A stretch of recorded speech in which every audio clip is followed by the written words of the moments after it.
Aí, pessoal, continuando nossos estudos, agora um breve relato da história da literatura de cordel brasileira. Que você já sabe que cordel brasileiro é diferente do cordel português. Vê o outro vídeo aí para relembrar, se não viu. Se viu, relembrar, e se não viu, vê, né? Tem aqui a minha pequena biblioteca sobre a história do cordel. O que é literatura de cordel, certo? Lá em Portugal eram textos feitos em forma de livretos, certo? Qualquer tipo, independentemente seja poesia ou não, era publicado em texto. Lembrando que a imprensa, né, a tipografia vai surgir no final do século XV. 1453, Gutenberg, né, lá na Alemanha, ele vai criar a imprensa. Então, os textos manuscritos vão passar a ser impressos. E a impressão era caríssima.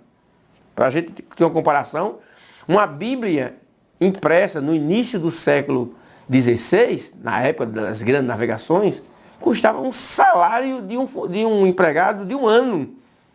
Certo? Então, era caríssimo. Então, as pessoas, os editores, tiveram ideia de publicar textos em formas pequenas para o povo. Então tornou-se uma literatura popular lá em Portugal. Lá em Portugal já tinha os trovadores, que eram aquelas pessoas que declamavam suas poesias ao ar livre, nas feiras, coisa e tal.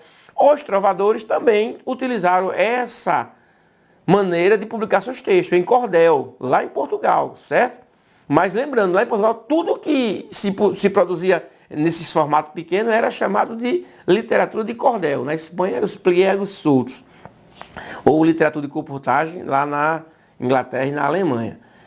O que acontece? No Brasil isso chegou. A Márcia de Abreu esteve lá em Portugal, a autora desse livro aqui, e ela constatou que mais ou menos 200 títulos de cordel chegaram ao Brasil. Então no Brasil se lia esses cordéis portugueses. Claro que quem lia era a elite, né? Era quem sabia ler. Quando a família real vem para o Brasil em 1808, eles vão instalar aqui, né, a imprensa brasileira, as gráficas vão começar a funcionar no Rio. Logo aparecem gráficas no Recife, que era o grande polo aqui do Nordeste. Eu estou em Parnamirim, Grande Natal, né? Recife é estado vizinho aqui. E isso daí vai fazer com que também aqui no Brasil comece a publicar-se livros. No Brasil já tinha os cantadores de viola, que tocavam com viola, que são os violeiros, os repentistas, certo? Os repentistas brasileiros, eles não escreviam nada, tudo que eles tinham era decorado na cabeça, alguns eram até analfabetos, certo? Aí um gênio chamado Leandro Gomes de Barros, que é esse camarada aqui, olha, que é o livro da biografia dele, do nosso amigo Arievaldo Viana. O Leandro Gomes de Barros, ele teve uma forte influência da cantoria de viola paraibana da cidade de Pombal. Morou um tempo na cidade de Teixeira, que no final do século XIX era um berço da cantoria e da poesia nordestina. Ele vai para Recife, e em Recife ele, com um amigo chamado Silvino Pirauá, que era cantador, tem ideia de escrever folhetos rimados. Provavelmente ele leu os folhetos de Portugal e ele viu algum folheto português rimado, que a Donzela Teodora, ele tem a versão dele em cordel brasileiro, e existe a Donzela Teodora em poesia portuguesa. Nesse livro aqui de Câmara Cascudo, 5 livros do povo, você pode adquirir na internet, né? Câmara Cascudo, ele faz essa comparação das versões de 5 livros que tem versões em português de Portugal e aqui no Brasil. Alguns pesquisadores estão dizendo que a literatura brasileira ela é genuinamente brasileira, que surgiu aqui, como a luz. Isso é história para boi dormir. Nosso cordel tem essa influência portuguesa, influência demais, certo? Que esse cordel com métrica perfeita, 7 sílabas, a sextilha, isso vem lá de Portugal. E Leandro Gomes de Barros, ele conhecia isso aí. Ele pega isso e vai escrever seus romances, junto com Silvino Pirauá. Existe uma discussão acadêmica aí para ver quem escreveu primeiro, para ver quem publicou primeiro, se for o Silvino ou se for o Leandro, né? Silvino vai escrever aí a história de Zezinho e Mariquinha, que é tido como o primeiro folheto de cordel escrito no Brasil e publicado, né? E Leandro Gomes de Barros vai escrever aí a peleja de Manuel Riachão com o Diabo. Ambos aí por volta do ano da independência, do ano da República, né, da proclamação da República, 1889. Não tem data certa, mas vamos imaginar esse contexto aí, certo? O Brasil está saindo de um Brasil império, de um Brasil escravocrata, surgindo uma república, e Leandro Gomes de Barros, junto com Silvino Pirauá, vão começar a produzir seus folhetos na cidade do Recife. Como diz o nosso amigo Aderaldo Luciano, o cordel tem pai e tem mãe. O pai é Leandro Gomes de Barros, que é um cordel de autoria dele, O Cachorro dos Mortos, capa colorida pela editora Luzeiro. Esse cordel, ele tem mais de 95 anos, beirando 600 anos que foi escrito, certo? E ainda hoje se publica. Então esse cara foi um gênio. No mínimo ele escreveu 300 folhetos de cordel. Uns dizem que escreveu 1000 folhetos de cordel. Hoje a gente publica e conhece 100 livros de cordel do Leandro Gomes de Barros. Então a poesia do cordel começou a estender-se aqui pelo Nordeste. Foi espalhando de Recife. E olha que a maioria dos poetas eram paraibanos. O Leandro era paraibano, o Silvino Pirauá era paraibano. Aí vai surgir aqui o Francisco das Chagas Batista, que é um livro que é uma coletânea de cordéis de autoria dele, é publicado aqui na Paraíba, certo? Então, esses poetas, né, até o ano de 1930, a gente chama da primeira geração de poetas brasileiros. Leandro Gomes de Barros, Silvino Pirauá, o Chagas Batistas e o José Melquíades Ferreira, que é o autor do cordel mais famoso do Brasil, Romance do Pavão Misterioso. Se você nunca leu esse cordel, procura aqui na internet, que tem ele aqui em tudo quanto é site, tem ele impresso para vender. É o cordel mais lido e mais famoso do Brasil. Mais de 10 milhões de cópias já foram escritas. Provavelmente foi escrito no ano de 1923, né? Então, esses cordéis foram se espalhando. E no Brasil, o cordel tornou-se característica de ser um texto rimado. Diferentemente do cordel lá de Portugal, que tinha tudo no mundo, tinha oração, não. Tinha oração. No Brasil, o cordel, ele é rimado, ele é poético. Por isso que os pesquisadores vêm da França, vêm da Alemanha, vêm de Portugal, pesquisar cordel no Brasil. Porque é um espanto para o velho mundo saber que toda a Europa produziu em cerca de 400, 500 anos, cerca de 400 textos poéticos na sua literatura popular. No Brasil se produz 400 textos poéticos hoje, creio que no mínimo por semana. No Brasil tem mais de 10 mil poetas de cordel. Já tem catalogado em universidades da França e da Alemanha e dos Estados Unidos mais de 25 mil títulos de cordel. Isso só os que foram catalogados, fora os que ainda faltam, certo? Então, olha que espanto. Enquanto toda a Europa produziu cerca de 400, 500 folhetos rimados, o Brasil já tem catalogado mais de 25 mil títulos de cordel. Espante, tudo é rimado. Isso é literatura de cordel brasileira. Então, o cordel foi se espalhando do Nordeste, cidades como Recife, teve seu grande bardo, foi o Leandro Gomes de Barros, mas ele morre. Em 1918 ele morre e a sua viúva e seus filhos e genros vão publicar cerca de 4 anos seus textos. Aí vai aparecer um outro poeta, que é o João Martins de Ataíde, que vai comprar os direitos de publicar os cordéis do Leandro e vai continuar no Recife com a sua tipografia, publicando os cordéis do Leandro, os cordéis do próprio João Martins de Ataíde e cordéis de outras pessoas. Ele tinha hábito de comprar os direitos autorais dos poetas. Eu não sei se legalmente essas compras foram validadas, se a lei apoiava. Eu sei que os poetas, quando vendiam, deixavam de publicar o texto. Só quem publicava era o João Martins de Ataíde. Então o Martins de Ataíde vai criar uma rede muito maior do que a do Leandro Gomes de Barros. Ele vai dominar o mercado do cordel em todo o Nordeste. Na década de 30 e 40, existiam tipografias no Recife e na Paraíba que rodava dia e noite só folhetos de cordel. Lá no Pará, na cidade de Belém, vai surgir uma gráfica, uma editora chamada Guajarina, que vai publicar cordéis para concorrer com o João Martins de Ataíde. E, por sinal, plagiar e piratear os cordéis que o Ataíde publicava, certo? Então, olha que interessante. Essa coisa de pirataria já vem antiga, na época do cordel. Então, tinha a tipografia do João Martins de Ataídes aqui em Recife, no Nordeste, e tinha uma tipografia lá em Belém, chamada Guajarina, que publicava textos de poetas do Pará, paraense, também de alguns poetas do Nordeste, como a Peleja do Cega Aderaldo com Zé Pretinho, que provavelmente foi publicado por lá. Hermínio Teixeira do Amaral tinha mais ligação lá, né, que ele era piauense ou ele era do Maranhão, então a ligação estava para lá. Um outro poeta chamado Luiz da Costa Pinheiro, que é aqui do Rio Grande do Norte, da cidade de Goianinha, ele no Juazeiro do Norte tinha uma tipografia entre Juazeiro e Fortaleza, e ele também pirateava os cordéis, os folhetos do João Martins de Ataíde. Olha que interessante.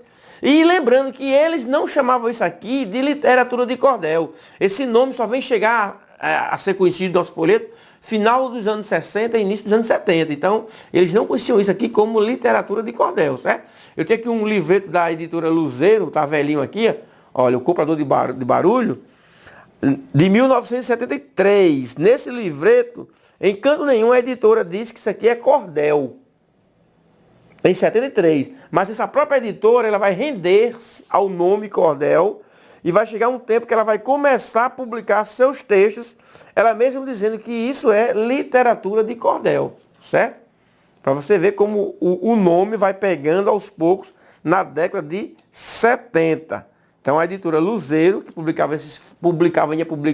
esses folhetos com capa colorida, ela vai introduzir o nome de literatura de cordel, fazendo alusão ao cordel de Portugal. E o nome pega no Brasil. Hoje eu sou cordelista, somos cordelistas, temos cordestecas, né? Então, o João Martins de Ataíde vai publicar cordel até 1949. Em 49 ele adoece, teve lá um AVC, um problema de saúde, e ele fica impossibilitado de publicar cordel. Ele vai vender sua editora.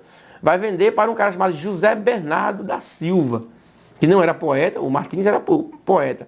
E o José Bernardo vai transferir essa produção de cordel da cidade do Recife para a cidade do Juazeiro do Norte, lá no Ceará.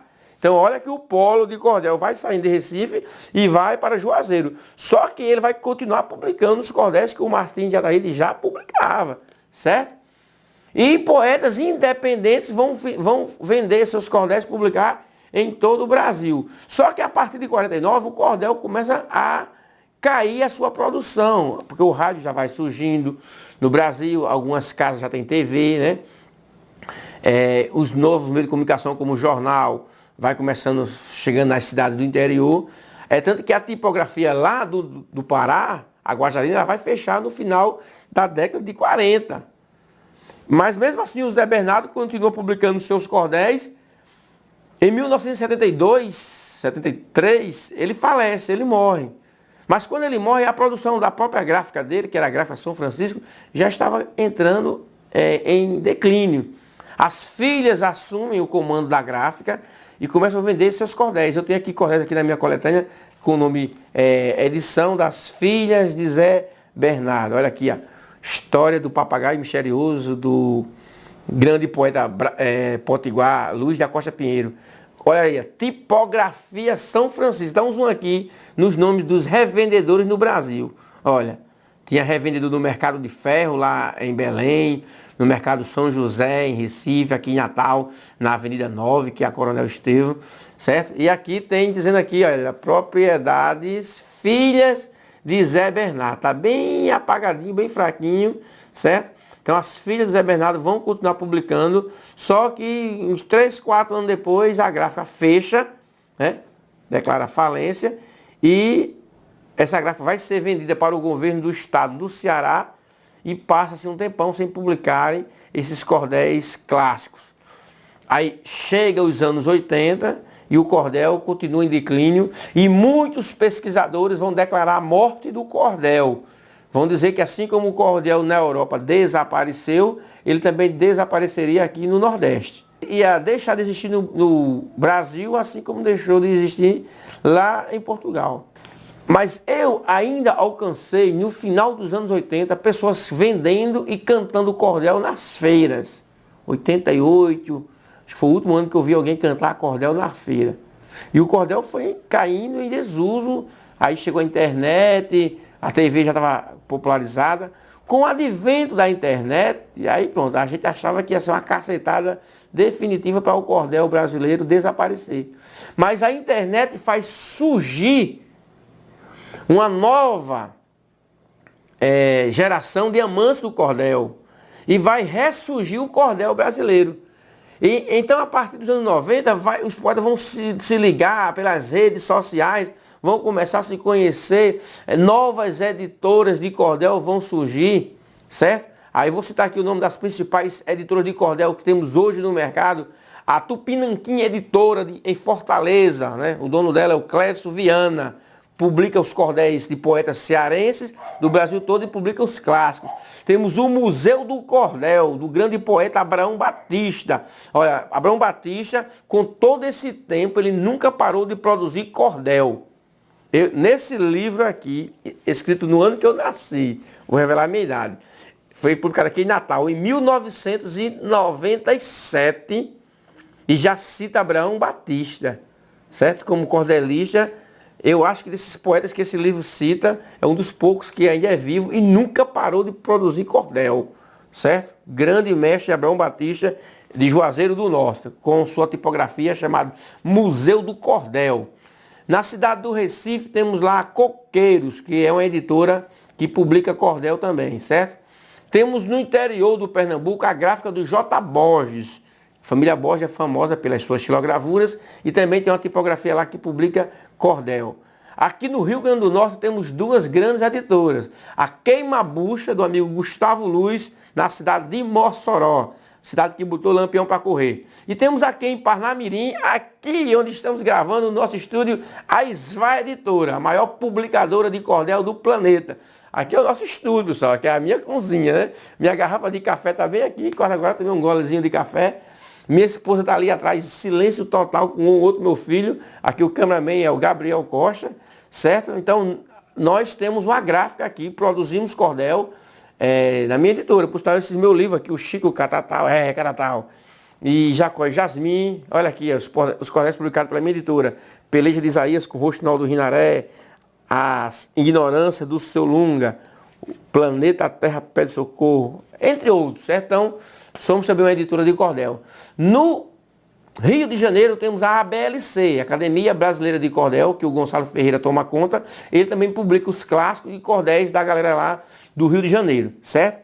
Em São Paulo temos a editora Luzeiro. Essa editora aqui também, ela merece... Eu estou escrevendo um livro sobre a história do cordel e no meu livro tem um capítulo dedicado a essa editora. Eu não vi nenhum livro que dedicou um capítulo a essa editora. Essa editora merece ser recontada a sua história, porque ela manteve firme esse padrão de cordel com capa colorida. Ela concorria com as revistas Tex na década de 70. Por sinal, o próprio Zé Bernardes, ele reclamava que o povo não queria mais ler esse cordel com esses folhetos com capa de estilogravura, como temos aqui, do Estênio Diniz, um amigo meu, que é o neto do Zé Bernardo. Ele começou a reclamar que o povo preferia esse cordel. O povo, certo? Pesquisador prefere cordel com estilogravura, né? É interessante, o povo prefere cordel com capa colorida, né? Tem um grande poeta que diz, um pesquisador aí, eu acho que o nome dele é um cantor, que ele diz que os pesquisadores gostam de ver pobreza, né? Acham lindo. E o pobre gosta de luxo. Quando você gosta de aquela foto da casinha de taipa lá no sertão, o pobre quer derrubar aquilo e fazer uma casa de tijolo. Então, pessoal, o cordel ressurge nos anos 90 e ele chega na sala de aula. Os professores começam a trabalhar cordel e vai surgir o chamado cordelivro, que é o cordel em forma de livro. Olha aí, aqui é do Braulio Tavares, grande poeta paraibano, o flautista misterioso, né?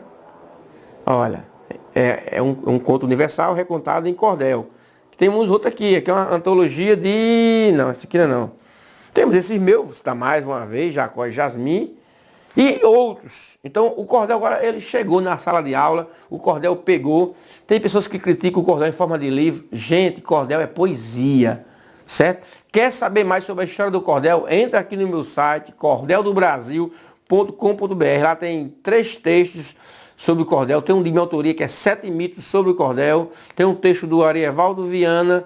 Tem um texto do Marco Aurélio e tem um texto de um amigo meu, do Geraldo, lá do Pará, falando sobre a história do cordel na Amazônia, certo?